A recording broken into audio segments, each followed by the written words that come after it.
In 1964, a young woman was stabbed to death outside her apartment in New York City. The attack lasted 35 minutes. 38 neighbors heard her screaming.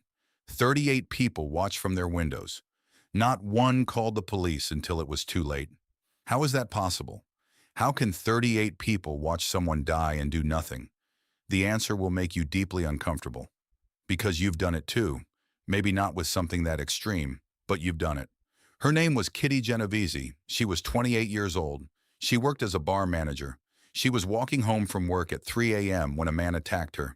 She screamed. Lights turned on in apartment windows all around her. The attacker ran away. Then the lights went off. People went back to bed. The attacker came back. He stabbed her again. She screamed again. More lights. He ran again. Lights off. He came back a third time. This time he killed her. The next morning, the story made headlines across America. The question everyone was asking was simple. Why did nobody help? Two psychologists named Darley and Latané decided to find out. What they discovered changed psychology forever. But this wasn't new. History is full of moments where crowds watched and did nothing. In ancient Rome, citizens watched public executions as entertainment. Nobody questioned it. During World War II, entire villages watched their neighbors being taken away. Most did nothing. Not because they didn't care, but because everyone around them was doing nothing. And the brain reads inaction around it as a signal that inaction is correct. We have been wired this way for thousands of years. In small tribal communities, silence meant safety. If the chief did something, you didn't question it publicly. If the crowd moved, you moved with them. Standing out meant being cast out, and being cast out meant death. Your brain still thinks it's living in that tribe. It still reads the crowd as the authority on what's acceptable. Darley and Latané brought students into a laboratory one by one. They told each student they were going to have a conversation with other participants through an intercom system. Some students were told they were talking to one other person. Others were told there were 5 other people on the call.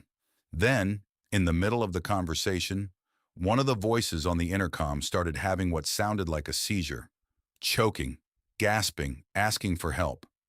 Here's what happened. When students thought they were alone with the victim, 85% of them immediately got up to help. When students thought there were 5 other people on the call, only 31% helped. Same emergency, same person suffering. But the more people who knew about it, the less likely anyone was to act. Darley and Latané called this the Bystander Effect, and it exists because of one simple psychological mechanism: diffusion of responsibility. Darley and Latané didn't stop there. They ran another experiment. This time they filled a room with smoke while people filled out questionnaires. When a person was alone in the room, 75% reported the smoke within 2 minutes. When 3 people were in the room together, only 38% ever reported it. Some sat coughing in a smoke-filled room for 6 minutes, occasionally waving the smoke away from their faces, but never saying a word, because nobody else was saying anything.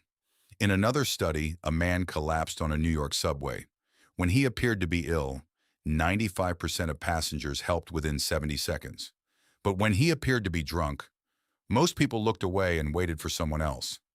We don't just decide whether to help, we decide who deserves help. And we let the crowd make that decision for us. Here's what happens inside your brain in a crowd. You see something wrong. Your first instinct is to help. But then you look around. Other people are watching too. And your brain does something automatic. It thinks, surely someone else will handle this. Someone more qualified. Someone who knows what to do. Someone who isn't as busy as me. And here's the terrifying part. Every single person around you is thinking the exact same thing. Everyone is waiting for someone else to go first. Nobody goes. The other mechanism is called pluralistic ignorance. You look around to see how others are reacting to decide how you should react. Everyone else looks calm, so you act calm. But everyone else is also looking around and seeing you look calm. The whole crowd is performing calmness for each other while silently panicking inside. You're all lying to each other without saying a single word. This doesn't only happen in physical emergencies. It happens online every single day. Someone posts something vulnerable and gets attacked in the comments. Hundreds of people read it. Almost nobody steps in. Everyone assumes someone else will say something. Someone shares that they're struggling. Their post gets 200 views, 3 likes, 0 responses. Everyone thought someone else would reach out. A video goes viral of someone being humiliated. Millions watch, millions share. Almost nobody asks if that person is okay. The internet didn't kill the bystander effect. It gave it a billion new places to hide. But here's what Darley and Latané also found. The bystander effect disappears the moment someone takes personal responsibility. All it takes is one person to move, one person to say, "I will help," and suddenly everyone else follows. The crowd was never indifferent. They were just waiting for permission. So here's what you can do. In any situation where you feel that pull to wait and see, name yourself. Not in your head, out loud if possible. Point at someone specific and say, "You, call an ambulance. You, stay with her." The moment responsibility becomes personal and specific, people act. And if you're ever the one who needs help, don't scream for anyone. Look at one specific person. Make eye contact. Say, "You, please help me." That single moment of direct contact breaks the effect completely. There's a concept called the diffusion of responsibility spiral. The more people witness something, the less responsibility each individual feels. 10 people witness an accident. Each person feels only 10% responsible. 100 people, 1% each. Online, millions witness something.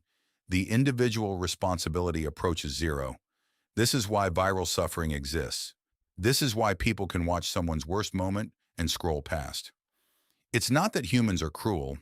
It's that responsibility has been divided into invisible fractions so small that nobody feels the weight of it anymore. Kitty Genovese deserved better. And the 38 people who watched from their windows weren't monsters. They were ordinary people caught in an ordinary psychological trap that none of them understood. The bystander effect doesn't make you a bad person, but knowing about it and still doing nothing just might. The next time you're in a crowd and something feels wrong, remember Kitty. Remember that everyone around you is waiting for someone else to move. Be the someone else. If this made you feel something, subscribe. Because next week we're going even deeper into the hidden forces that control your behavior every single day.